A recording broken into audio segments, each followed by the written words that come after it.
A pergunta sobre o destino eterno de Judas Iscariotes, o discípulo que traiu Jesus, é feita por muitos. Judas foi para o céu. Para responder com segurança, vamos recorrer apenas àquilo que está escrito nas Escrituras. Judas foi escolhido por Jesus como um dos 12 apóstolos. Em Lucas 6, 13 e 16, vemos que ele foi chamado pelo próprio Senhor. E quando amanheceu, chamou a si os seus discípulos e escolheu 12 dentre eles, aos quais deu também o nome de apóstolos. E Judas Iscariotes, que veio a ser o traidor. Mesmo sendo escolhido, a Bíblia deixa claro que Jesus já sabia da traição. Em João 6, 70, 71 lemos: Respondeu-lhes Jesus: Não vos escolhi a vós os 12, contudo, um de vós é um diabo. Ele falava de Judas Iscariotes, filho de Simão, porque era quem o havia de trair, sendo um dos 12.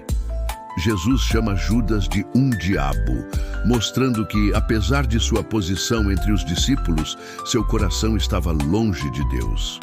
Judas não foi apenas um traidor, mas alguém que rejeitou o próprio Senhor.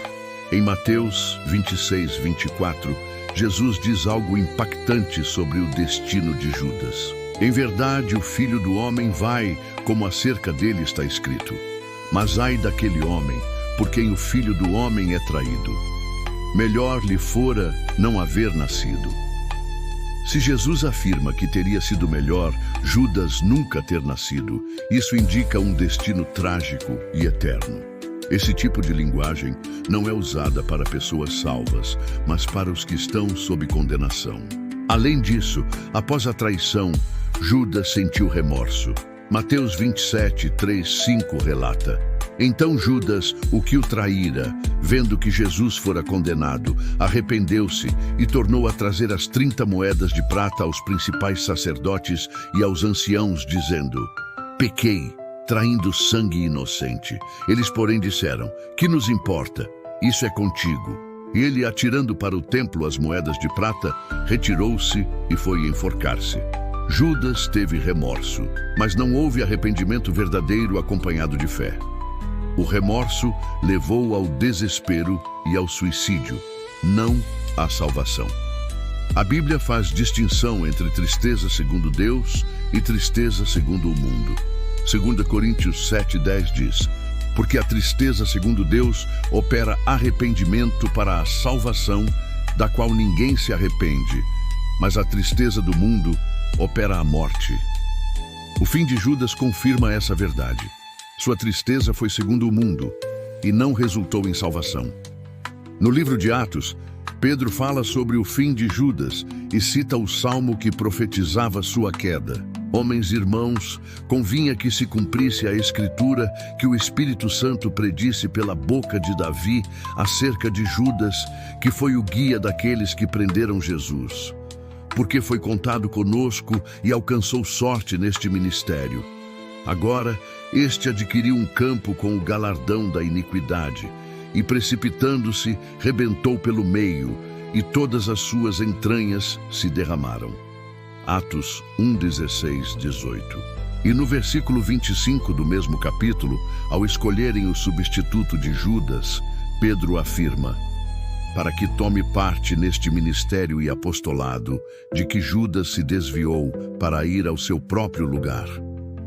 A expressão seu próprio lugar é interpretada por muitos estudiosos como uma referência ao destino eterno de Judas, um lugar de perdição. Não se diz que Judas morreu simplesmente, mas que ele foi para o lugar que lhe cabia, uma expressão usada em sentido espiritual e condenatório. Além disso, em João 17:12, Jesus, orando ao Pai, diz: Estando eu com eles, guardava-os no teu nome. Tenho guardado aqueles que tu me deste, e nenhum deles se perdeu, senão o filho da perdição, para que a Escritura se cumprisse. Judas é chamado aqui de filho da perdição. Essa expressão aparece apenas mais uma vez na Bíblia, em 2 Tessalonicenses 2:3, referindo-se ao anticristo. O termo indica alguém destinado à condenação eterna. Com base em todos esses textos, não há evidência bíblica de que Judas tenha se arrependido de forma salvadora ou que tenha sido perdoado. Pelo contrário, as Escrituras indicam que ele se perdeu, foi condenado e foi para um lugar de punição. Conclusão: Judas foi um dos 12 apóstolos, mas não era salvo. Era o filho da perdição, e seu fim foi marcado por traição, remorso sem arrependimento, suicídio e separação eterna de Deus. A Bíblia não nos dá base para afirmar que ele foi ao céu. Pelo contrário, tudo indica que foi condenado. Sua história é um alerta solene. Estar perto de Jesus, fazer parte do grupo dos escolhidos e até mesmo realizar obras religiosas não é garantia de salvação.